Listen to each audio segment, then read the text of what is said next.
What is up, everybody? Bootman here, and we are back with another Marvel Snap video, and it finally happened. We have one of the biggest patches to Marvel Snap to date, and they may have killed Galactus. But listen up. Even though you saw my title and my thumbnail, I have a much more nuanced opinion about this Galactus update that probably has everybody freaking out by now. All right, so I wanted to discuss some of the balance updates to a few cards that they did, like Galactus, Dazzler, Maria Hill, but also I've been waiting so long for conquest mode. So I want to go over some of the updates, share my thoughts, opinions, what that means for the game, all that kind of good stuff. But before we get started, if you're new here, hi, my name is Chris. I also go by Bootman. If you love Marvel Snap as much as I do, especially the competitive aspect, like ranking up the ladder, if you're interested in conquest mode, you definitely want to subscribe, ring that notification bell, all right? And you guys, it's my birthday month. I am celebrating my birthday this month in just like 10 days from now, all right? Not only that, I will be 11 years sober because I got sober on my birthday. Long story, but anyways, you could do me a big favor. It'll be your free birthday gift to me. You don't gotta buy me anything. Just hit that subscribe button. We're trying to hit 10,000 subscribers. We're getting so close. So close. I think we could do it by the end of the month, all right? So subscribe, tell a friend, say, hey, I know this Marvel Snap creator, he's doing some DC Dual Force stuff too. You might wanna go subscribe to him, all right? But anyways, we got a bunch of cool stuff. Aside from the content, we have an amazing Discord community, and I do a ton of giveaways. Every single season, I give away 3 Marvel Snap season passes, and I've given away like almost 1,000 DC Dual Force beta keys so far. So I will hook you up. Make sure you subscribe. All right, so anyways, let's jump into this thing. All right, so I'm gonna go to this real quick. I have the notes on my other screen, so I'll be like kind of looking this way. So, but yeah, I'm gonna read kind of their logic and rationale. The devs have been doing a really good job of like explaining the method to their madness and stuff lately. So let's see if they pulled it off for this one. So Galactus has changed, all right? As you can see, he's a big boy now. Galactus is a big guy, all right?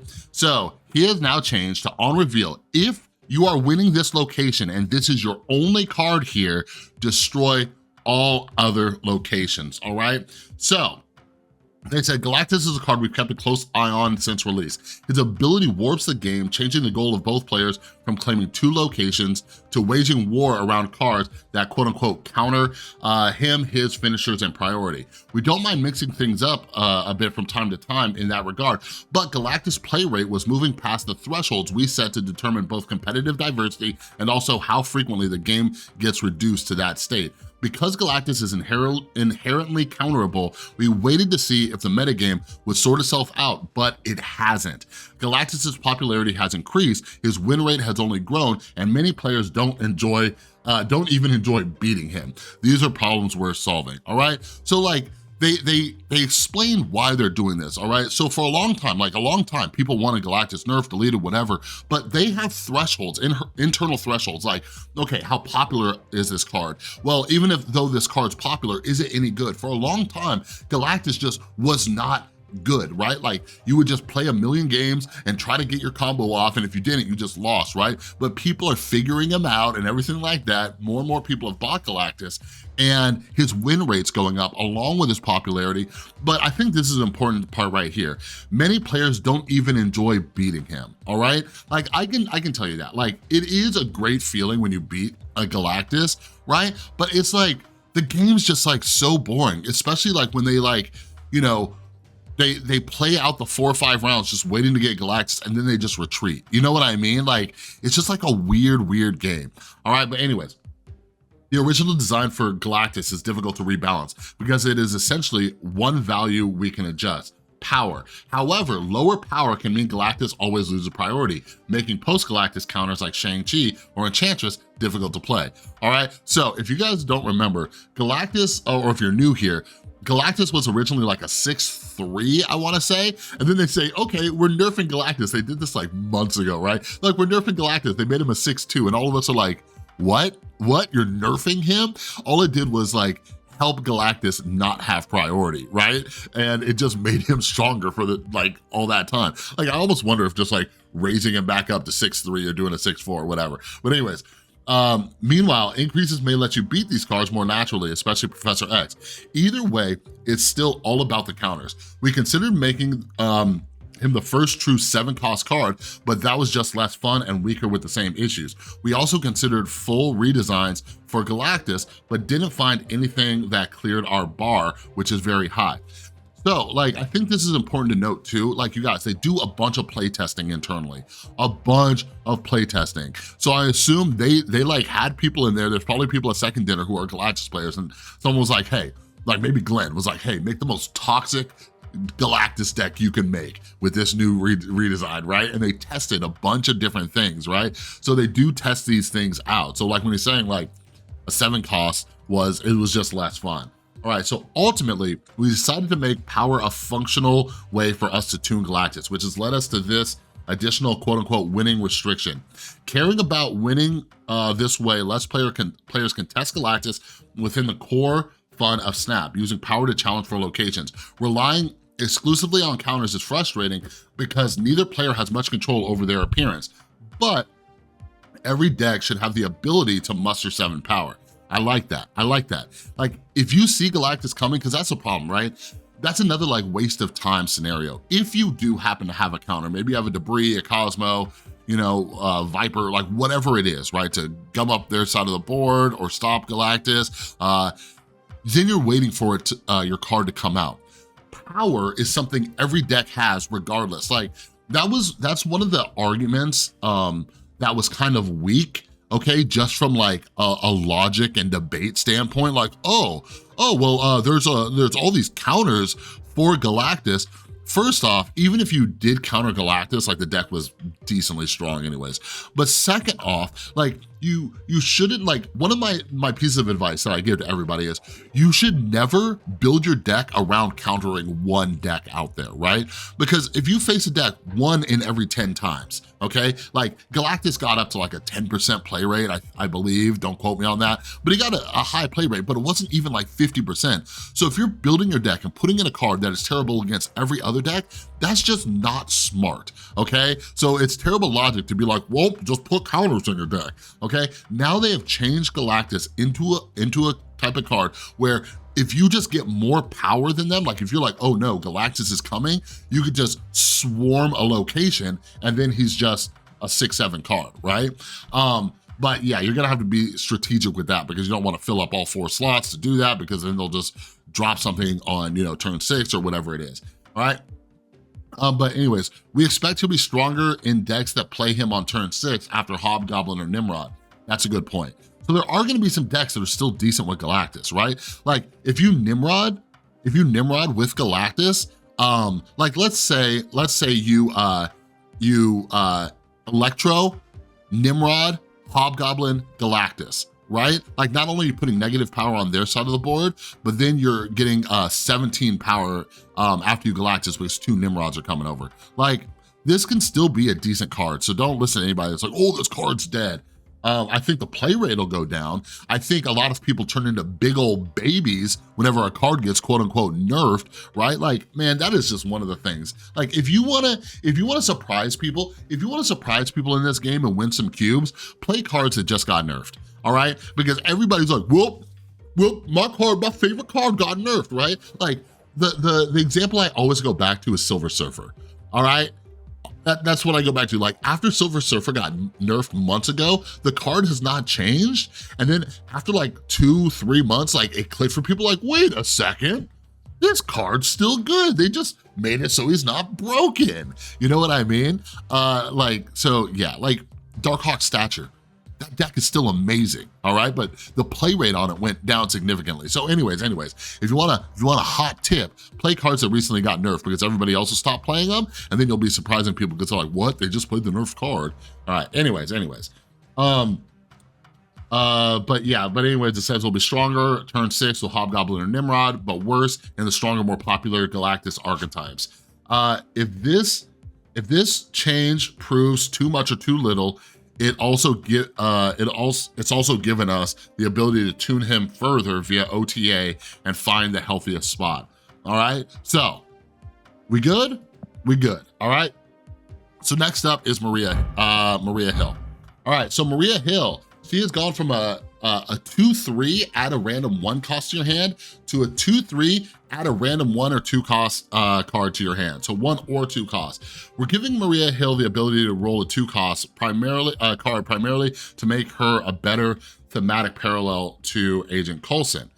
We expect this to be a slight buff as you'll occasionally get a better card from her. And half the time, your Quinjet will provide a discount in those scenarios too. Not a huge mover, but a more enjoyable card. All right, so like, yeah, this is decent. There are a lot of amazing 2-drops. Heck, some of you, this is a bad joke. This is a bad joke, but it just popped up, so let me say it, all right? So some of you who are angry that Jeff didn't downgrade, use Maria Hill, and there's a chance you might get to play Jeff. I'm sorry, it was too good not to say. Oh my God, hold on, I cracked myself up. Okay, but no, seriously, hopefully Jeff downgrades soon. But anyways, there are some decent 2-drops. Personally, like this kind of upset me. Like, to make her a better thematic parallel to Agent Coulson. No. My suggestion for Maria Hill has always been she should be a mini Agent Coulson. She should always draw you a 1 and a 2 cost card. Agent Coulson draws you a 3 and a 4, just make Maria Hill draw you a 1 and a 2. That is not insanely powerful. Sure, they're low cost cards, sure there are some good 2-drops and stuff, but like, what if you got like, you'll see just because I have my Untapped tracker up, like this is a deck I was playing, like what if you got like Dagger and Craven as 2-drops and like what are you gonna do with them if you don't have anything to buff them up? You know what I mean? Like just make it so she draws you a 1 and 2 card. I just don't get it. Maria Hill could be a much better card. Back when the Darkhawk Dino deck was doing really good, like I know Binks hit infinite with the deck, but I tried it with Maria Hill in that deck. Like Maria Hill it always felt bad. It always felt bad. Like in the same way Shauna feels bad, Maria Hill felt bad. You'll just get a whack 1-drop card and you're just like, no. So last up, a lot of people will be excited about this. Man, they just keep trying with this girl, huh? So they've changed Dazzler to ongoing +2 power for each location that's full on your side. So she was a 4/4. I think originally she was a 4/2, then they buffed her to a 4/4, still got no love. Now she's a 3/2.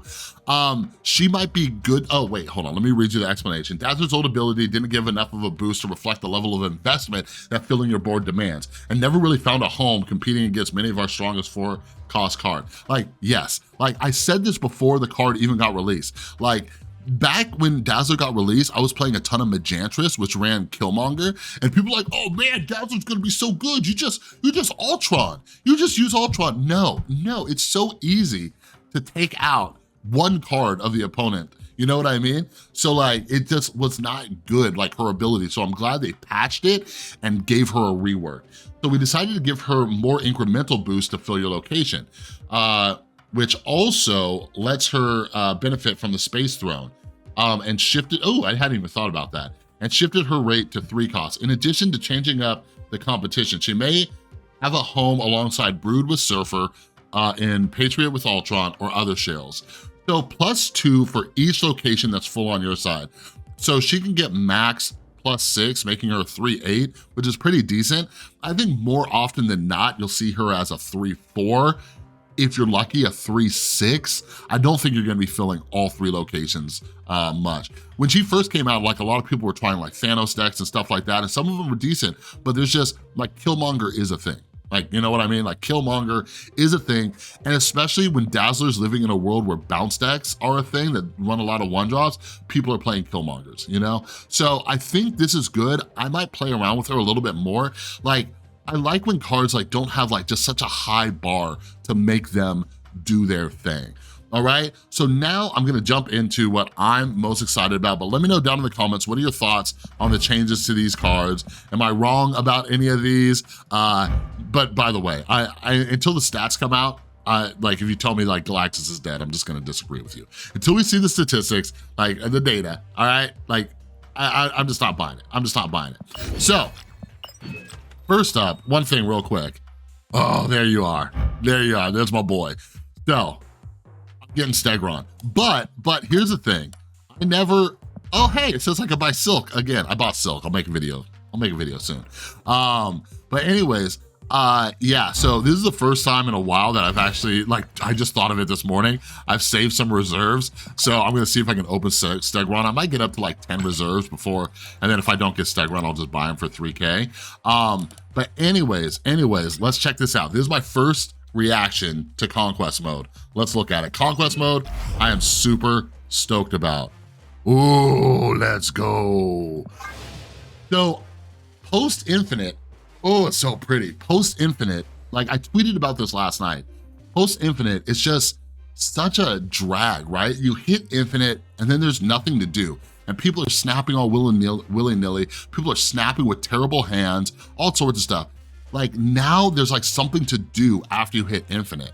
So in Conquest mode, you have Proving Grounds. You can play this as many times as you want. You can just go in here, play it as many times as you want. Then we're gonna level up because you're gonna earn a silver ticket, right? Then you have a silver conquest. You gotta win 2 in a row. You get a gold ticket. And you're also getting these medals, okay? We'll show that, we'll talk about that in a second. All right, then there's gold. You gotta win 3. All right, you get some more medals, you get an infinity ticket. Here's the last one. This one opens up the last week of the season. So this is like, since they updated this in the middle, like this is gonna come sooner than other seasons, all right? But it takes your current avatar and ooh, that's one of the prizes, all right? But you also get a crap ton of medals, okay? So let's see what this medal shop looks like. And I already got 6? I already got 6 medals? Oh, wait, is that not what that meant? Okay, I have 0 medals, so it shows it up here. Interesting. So in here, and I'm from what I understand, you can only buy things once, because I was like, I will just buy mystery variants all day long. I will get every single pixel variant and then just be done with it. But apparently I think you can only buy these once, all right? So this is the first week. The first week you can buy these, then these unlock next week. So you can buy 1 gold ticket. So this is the other thing. I thought you were gonna be able to just rack up medals and like say I had, so these are 200, let's say I had 600 medals, I would just buy, 3 gold tickets, right? You can't do that. So this is the final week. So you can buy, some credits, an infinity ticket, all that, and then you can buy boosters. So I'm guessing when claimed these will turn into boosters for a random card in your collection. Someday, Marvel Snap, you will give us targeted boosters. It'll be oh so nice, okay? But this is what I love. Like, I'm hoping that this is the reward, like, every season. Not this exact variant, but a variant, all right? Like, Brad and I, in our last podcast episode, by the way, everybody go watch our podcast or listen to it, Snap on Ego. A lot of you said you didn't even know we had one, all right? But we talked about this, and like, my thing is, like, there's plenty of, like, okay, the Jeff downgrade thing, and the Dark Hawk and Null, right? There are plenty of things to complain about with Marvel Snap, but people forget the good things that they have done. You guys, especially if you're new here, you don't remember, like 6 months ago, I don't remember the patch when or the season when they did it, but for Infinite rank, they would give you a freaking title. They would give you a name title, okay? They would give you one of these for hitting Infinite. They did that like multiple seasons in a row, right? Like they gave us a card back and everybody was like, yeah, that's freaking sick, right? And then they started giving us like this, like a name title. And we're like, you guys, we're like Second Dinner. Nobody likes these on the collection track. We want them gone. And now you're giving it to us for hitting Infinite, like to achieve the highest possible thing in Marvel Snap, right? And we're all screaming at them like, just give us card backs. I don't know why, but card backs are good. And they did it. Not only did they do it, but I think it was in the middle of the Zabu season, and they were like, surprise, we're making an Infinite card back. You're gonna get them when we patch in the next season. We all got them to our inbox if you hit Infinite. Like, that was something that like, you don't understand. The whole community was just screaming at them about this, and they did it. So anyways, Second Dinner does listen, they do some good stuff, but people forget it, or maybe you're new and you just didn't know about it. But what I'm getting at is, like, they could have done something silly like gave us a title in here again. You know what I mean? Like, it's dope. Like, all of us love variants. All of us love variants. Like, as long as they're not pixel variants, like we all love variants. Like a lot of people, when you open a variant, you're like, okay, like I'll take it, you know, something different, right? So the fact that you can earn it in this, so hopefully like we'll see with the next season, what they do, but I'm hoping it's more variants. So anyways, let's go back. So to wrap up, discussing conquest mode. So these are gonna be battle modes and they're gonna be best of 3, right? Choose a conquest mode, win infinity. Okay, so it doesn't really explain that. I think they might have it in their blog, some more details or something like that. But anyways, what I'm gonna do, I'm gonna be using Proving Grounds as like a pseudo unranked mode. All right, just a place to like practice decks. A lot of people are gonna be goofing off in here and messing around or whatever, so it may still be hard to gauge, kind of like Post Infinite. But listen, you guys, if you ever need a break from the ranked ladder, this is what you do. This is where to do it, all right? I know ranked, losing ranks, the grind to hit infinite, like it is like, it can just put you in Tilt City, right? Come here, mess around, because at the end of the day, like just every game you win, you're like winning stuff, right? Like it'll take a while, but like you can earn just like we all like, well, most of us, we play like hundreds of games, right? So even if you're just farming infinite tickets and you get like, I mean, if you're farming Proving Ground tickets, you play 100 games or you win 100 games, you get 1,500 medals. That's like, what is this, 150, what is that, 400, 550, 650, 50, 1,100. Yeah. So you win 100 games, you can get literally everything in this first tier of the shop. All right, then you start getting other stuff. You gotta buy 9 things to get this. But yeah, so anyways, just farm Proving Grounds, dude. Just farm Proving Grounds. This is where I'm gonna be at. What I'm wondering is how I'm gonna split my time between rank and Proving Grounds. Like one thing is that Infinity doesn't open until the last week of the season.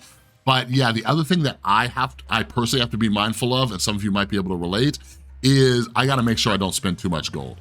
Like I'm a very competitive person and I might just get tilted and just start buying my way through entry fees, right? Because you can earn free ones. Oh, and by the way, these tickets stack. So what you could do is just farm Proving Ground. So let's say you win 100 games, you get 100 silver tickets. Now you can just farm silver. You can use all your silver tickets, see how many gold tickets you can get. All right, now you're out of silver tickets and you got however many gold tickets. Now you farm the gold tickets and see how many freaking infinity tickets you can get. And then the last week of the season, you can do this, you get a crap ton of medals and you get this. So pretty cool. I'm super duper psyched. I'll probably be playing some Conquest mode this weekend. Maybe I'll stream it too, but yeah, this is gonna be my jam. I know it's battle mode, but it might be, I think it's best 2 out of 3 too, which is so nice because it's so hard to tell who the better player is after one freaking match, right? There are some other things that Brad and I have discussed in our podcast, but yeah, hopefully they make like other changes, like having a sideboard where you can swap out cards and everything. But yeah, I'm super duper excited about this this patch. This patch in general, I'm so excited. Let me know your thoughts in the comments down below. All right, but anyways, that is all I got for this video. If you like the video, please give it a thumbs up. If you're new, don't forget to subscribe and ring that notification bell. Again, it's my birthday month. Help me hit 10,000 subscribers. Go tell your friends. Go tell your friends to tell their friends. Let's hit 10,000 together. Don't forget to join our Discord community. And yeah, follow me on Twitter at BootmanMSTZ. It's always linked down in the description below because I do a bunch of giveaways, season passes, beta keys, all sorts of stuff. I've even given away some other little like things that you can buy in the shop, like gold packs and stuff like that. So you have a good time. All right, anyways, that's all I got. Have an amazing rest of your day. I'll see you in the next one.